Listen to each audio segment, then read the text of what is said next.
I cannot believe it. I missed it. We did not do a top 10 for my penny collection last year, but this year we're going to make that right. So today we're going to jump into my top 10 Penny Hardaway cards in my collection. Let's get right into it.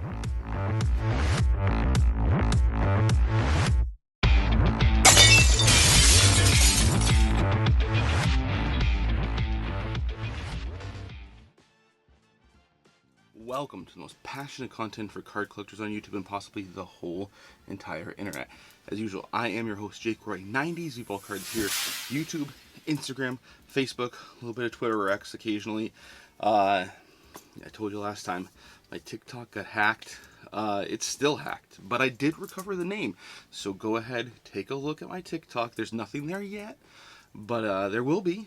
So go ahead and give me a follow, check it out, and Threads is still hanging out there. So, yes, today we're going to jump into my top 10 cards in my Penny PC. These are ranked by numerical value, not necessarily my favorite cards, the most important cards or whatever. They're just ranked by value. I use Card Ladder for that, but I also, because a lot of these cards haven't sold in a very long time, or they're pretty grade specific, I also kind of created my own valuation, so we'll talk through both of those things. But yes, this is long overdue. I can't believe I missed it last year, but very happy to do it again this year. So let's get right into the file. Alright, here we go. We're going to start with number 10 on the list. This first one we're going to have is the 97-98. This is the Skyboxer Fleer Metal Universe, the Platinum Portraits of Penny. This is an SGC9. You'll probably see a theme here. Like, the grades are going to make a pretty big difference on a lot of these cards. This is definitely one of them. But it's also, it's kind of tricky to price out because it's not one that you see sell terribly often. Usually, if you're seeing a graded copy of a Platinum Portraits, it's going to be in a PSA slab. So, I don't have any intentions of switching this over. It doesn't make any difference to me, to my PC. But so when you look at the Card Ladder value, it's about 8 to 850. And when you do a little bit of market research, so if I'm looking at stuff that's not just in an SGC slab, we're looking at probably closer to like $1,000. So it's close. Again, it's been quite a while since a really one-for-one comp has gone, so that age data is definitely going to have an impact on something like this. But a really cool one that I had a raw copy of, and it wouldn't probably have made the list if it was raw. So that's an interesting one there, sneaking in for the first time on this list. Next one. This one you probably have seen in the past. The 96 Flair Showcase. This is the Row 2 and a PSA 9. And once again, if this was raw, probably wouldn't be on the list. So I have all of the different ones from this year of the legacies. Well, not the one of one legacies, but the true legacies in my the way I define it. You'd expect the Row 0, but that one I still have in a raw format. So if it was graded, it might be on this list. But this one is one where the Card Ladder valuation and what I kind of guesstimate the valuation at are pretty spot on. So you're looking at about a little bit over $1,100, probably closer to like $1,120 or $1,130 for this one. And this is one I've had for a long time. Like I said, you've probably seen it on the list before. It was on the list when it was raw. It obviously made the list still while it was graded.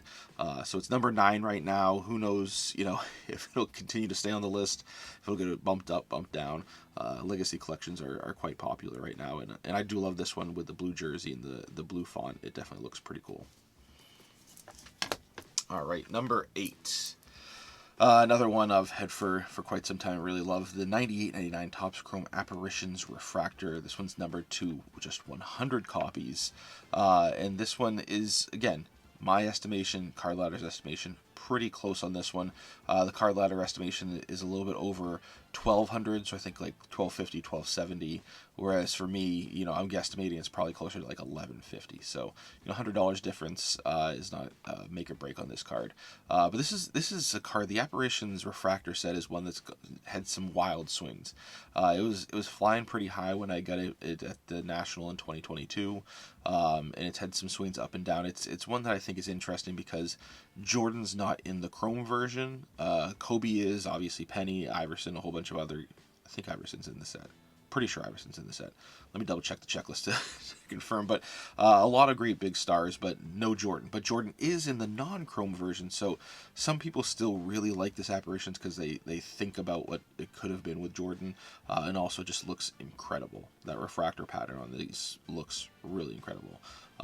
But they don't come up for sale a lot. There's just 100 copies of them. PSA 9 is a grade I'm happy with. It's one that I actually had closed the deal on getting. I think it was a PSA 8 copy. And when we went to actually consummate the deal, they just upgraded it to a 9. So I wasn't gonna say no. But that's number 8 on the list right now. Been on the list before, and we'll see where the set goes. Number 7. We've got another one from the Atlantic City National, 97-98 NBA Hoops. This is the 500 volts or high voltage. I'm not sure which it technically is called. Obviously in an SGC 8.5. I have no reason to switch this over to a different grading company, and I would have picked it up even if it was raw. This is one. It's serial number for just 500 copies, but you'd be hard-pressed to convince me that there are actually 500 copies out there just based on how infrequently these come up for sale. And I think that's one of the things that kind of shows the discrepancy between my estimation and the value here and Card Ladder. So Card Ladder estimates this at a little bit over $2,700, whereas my estimation, I would probably have it a little bit lower, probably closer to 21 to 22. So it's just tough to find really a one-for-one comp on a SGC 8.5. So for me, I'm not gonna look at anything that's a BGS or a PSA 9. I am gonna look at ones that are 8s and 8.5s. So, I'm also not going to look at any SGC 9s when I'm trying to guesstimate the value. But, it's one of those that finding a one-for-one is going to be really hard-pressed to do. This obviously didn't sell publicly. I don't know the last time. I'd have to double-check Card Ladder. But I don't remember the date of the last time that a SGC 8.5 sold. But it's not recent. So that definitely plays in there. All right, getting into some bigger ones here. We have got the Star Quest Gold, or the 4-star, as I always knew it when I was growing up. So this is 98.99 UD choice. And just, yeah, I love this card. Always have, always will. Love the story of trying to get it, of eventually getting it. And then, obviously, I wanted it graded with that internal sleeve to protect it. It got a 7. I didn't care, honestly, what the grade of it was. I don't think the BGS 7 really adds anything to the value. Does it take away? I mean, maybe it takes away the top end upside of it. But this is a set that's gotten a lot of attention, a lot of big sales when they do come up. But this, I can't remember the last time I saw a penny come up publicly. So Card Ladder, we're looking at $2,300. My estimation is a little bit closer to $2,500. Just 100 copies, condition is always a key on these. So if you see one that's in really good shape or really high grade, expect that to go for quite a bit. But this one here, corners are where they're dinging it down, and it makes sense, right? You look at it, I would probably give it a worse grade on the edges than the corners, but, those are the trick here. And you'll see some with terrible top edges. For some reason, I find that a lot of the damage happens to be on the top edge. Maybe it's the way that the sheets were cut. But yeah, that's one of the key areas to look out for. All right, this is an interesting one. So we have got the 2014-2015 Panini Excalibur Kaboom. This one I have in a BGS 8.5. And this is one that I had been wanting for a while. It's one of the very few modern cards I actually really sought after to get in my collection. And at one point, I was actually getting close to closing a deal that I would have been trading my raw copy of a base Prism 2012 of Steph Curry for a raw copy of this Kaboom, which is a sentence that really sounds odd at this day and age. But this was during the pandemic. This was before the Kabooms really hit their peak of popularity. They were just starting to gain some traction, and this is when base Prism stuff it couldn't be hotter, and 2012 stuff couldn't be hotter, and Steph Curry stuff was really starting to tick up. So it was an interesting time. We did end up closing out the deal, but yeah. So this is one. looking at Card Ladder based on a sale that I think is a wild outlier, but based on that sale, there's a valuation of $4,700 on this card. Again, I think that sale is an outlier. That's really ticking that up. So I think this is probably closer to like $2,500. That's my estimate based on looking at the broader market and kind of factoring in that sale's probably an outlier. But yeah, you gotta the data is what the data is. So again, it's one that finding an exact 8.5 with the same subgrades is pretty hard to do. But there's just 1 year the penny was in Kaboom. There's not a whole ton. I mean, they're not the rarest cards in the world, but you don't see the penny one pop up weekly like you do some others. So it's one that I really love the look of it. It gives me enough of the 90s feel that I was comfortable getting a modern card in my collection, and one that clearly a lot of people are interested in. All the Kabooms, not just the penny, but all the Kabooms get a lot of interest. Next, we have got the 97-98 Upper Deck game jersey. This is the away jersey. Ironically, they call this the away, but this is actually technically the alternate jersey, right? His away was black. The alternate was blue, which they wore, for just a few seasons while Penny was there. So this is one I love. I love the story of how I got it. It's just such a cool card. Love having it in that old school BGS 5. I think this is really cool. It's been in this slab for over 2 decades. The surface is what brings it way down. Everything else on it's fine. I'm fine with the surface issue because it's right in that patch window. It's really kind of hidden because of the black covering it, but it's also right next to one of those pinstripes. There's 2 pinstripes in this as opposed to usually 1. Just such a cool card. So glad I had gotten it. Yeah, and I didn't even touch on the value.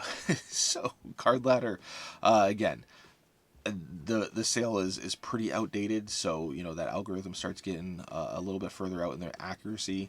So they're saying it's about a $4,000 card. I'm saying it's probably closer to a $3,000 card if I was going to go to sell it. But I am not going to sell this card. So we may never know. All right, I think number 3 on the list here.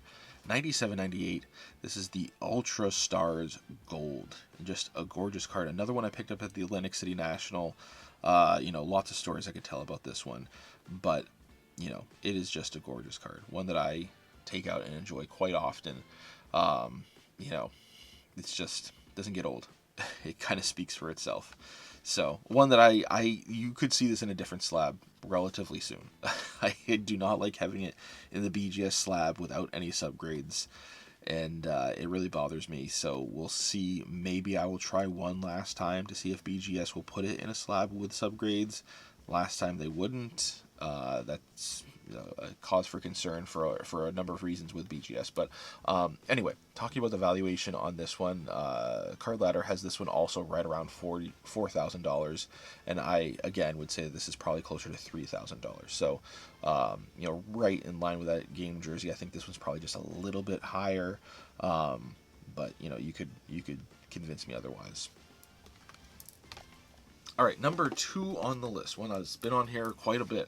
99-2000 Topps Stadium Club Chrome First Day Issue Refractor. This one is serial numbered to just 25 copies, and it is, of course, in a BGS 10 pristine. The corners getting a 9.5 is what keeps it from being a black label. Wouldn't it be nice if it was? But that's all right. I'm just as happy with it raw as I am in a BGS 10, but it is cool having it in a BGS 10 for sure, and having traded it for a card that I had sitting around raw in my collection since I was a kid, which got a PSA 10 during the pandemic, and making this trade. For those who might not remember the story, so it was a Fleer Metal base rookie of Kobe Bryant that I had it since I was a kid. I decided to send it off for grading. It shocked me and got a 10, and then I saw this sometime in the week after I'd gotten that Kobe back. I saw this show up on eBay, messaged the seller. They said they'd be happy to do a trade outside of the eBay selling platform. So we did a trade. It was a 1-for-1 trade, and I mean, it's one that I would make every single time. I think at the time for the valuation, they were probably getting the better end of the deal.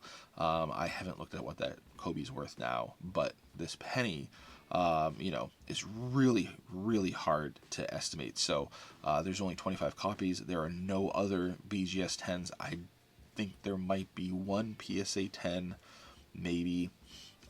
So, Card Ladder saying that this is about $4,100. I think it's probably a little bit less than that. Maybe 4,000, but I think it's probably a little bit less than $4,000. But hard to know for sure, right? It's one that I don't think there's ever going to be a comp on it. So, I would love to I'd love to have more copies of this card. Honestly, if it's come up, from time to time, and I bid on it every time it comes up. So, yeah, just can't say enough about this one. A lot of fun. All right, before we get to the number one, let's go over a few honorable mentions, stuff that maybe was close or could make the list in the coming years, or maybe could have made the list in prior years.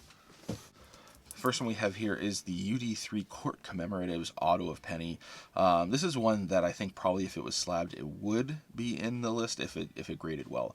I don't think it would grade terribly well, but I am interested in getting it slabbed because I want the auto graded. I think it'd probably get a 10 on the auto, which I think is pretty cool on these. A lot of them do run off the card from what I can tell. Like there's one point right there at the bottom of where he makes the H that looks like it might run off the card. I haven't gotten a magnifying glass out to take a look at it, but I think it could be one of the few that got a 10 on the auto, so that would be pretty cool. In terms of value, I think this is right around the $800 mark. Not the rarest card in the world. There are some that show up, but again, grading it makes it a whole difference. So we'll see. We'll see if I end up grading it at some point. The next one we talked about before, with the Row Zero Legacy from 96-97. This one again. If it was graded, it would probably be on the list. But it is one, these have tons of centering issues. You can see it kind of sits a little bit further to the left than the right. So it's something to just be aware of. It seems like PSA is aware that is typically how they were made and probably has asserted, I think, accurately that's how they're intended to be made. Whereas BGS I've seen knock cards off on their grade for that. So if I was going to grade it, it'd probably be in a PSA slab. But I don't need it graded. It's perfectly fine like the way it is. We have got the Triumvirate, the 97-98 Top Stadium Club Triumvirate Illuminator. This one in a BGS 9.5. I got it at the same, well, not the exact same time, but at the same Atlantic City National that I got that Ultra Stars Gold one that I love. I've had in my collection, or have had on my collection checklist, for many years until I eventually got it. So very happy to have it. But this is another one. There's a wide discrepancy between Card Ladder's valuation and what I think the valuation is because of the grade, right? It's been so long since it's sold. So Card Ladder saying that based on the comps, that are comparable grades, $1,300.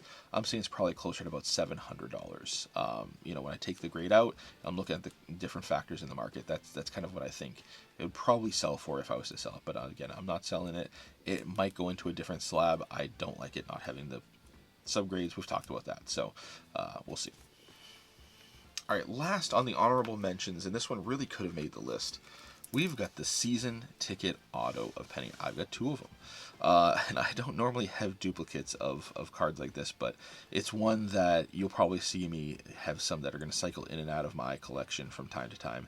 And it's because of the auto, right? I want to try to get the best auto I possibly can. So when I see one that looks like it might be an upgrade, I'll grab it, take a look at it in person if it's something online, and keep the one that I like better. That's what I did here, and I'm going to keep the one that I like better and move the other one on to another collector. So, this one's right around $1,000. But again, you can see wildly different prices at auction based on the grade, but also based on that auto. So if you see something that gets a 10 auto grade, which there have been some, those are going to go for a boatload. I think the 8 auto grade on here is overly harsh. I would have assumed if I had sent it in raw, which I didn't, that it would have gotten a 9, but Beckett said otherwise. And again, this is another one, no subgrades. Will it stay in this slab? I don't know. It's already cracked a little bit. I bought it that way. Did I get a discount on it? No. I did not.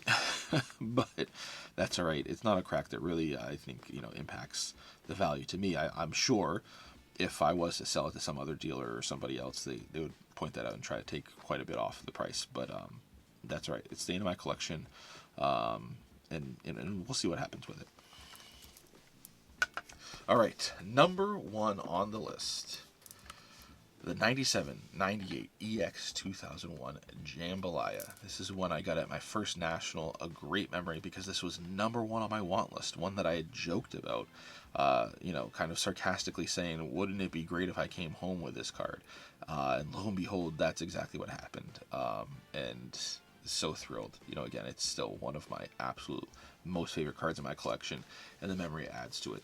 The BGS 9 is a nice grade for this card. Obviously you're starting off with 10 on the corners because there are none, but the centering is really the key, and this one has a 9.5 on the centering, so I love that. The edges getting in at 8.5 is fine, but this is one, I'm happy to have it.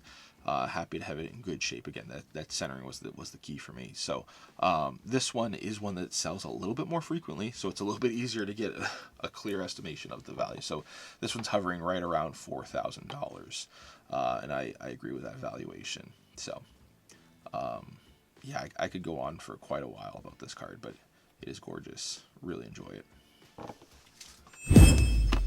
Alright, so that's what we've got. Let me know down in the comments if you disagree with any of the valuations, what your thoughts are on any of the discrepancies in values, or your thoughts if one of those honorable mentions really should have been in the top 10. Love to hear that.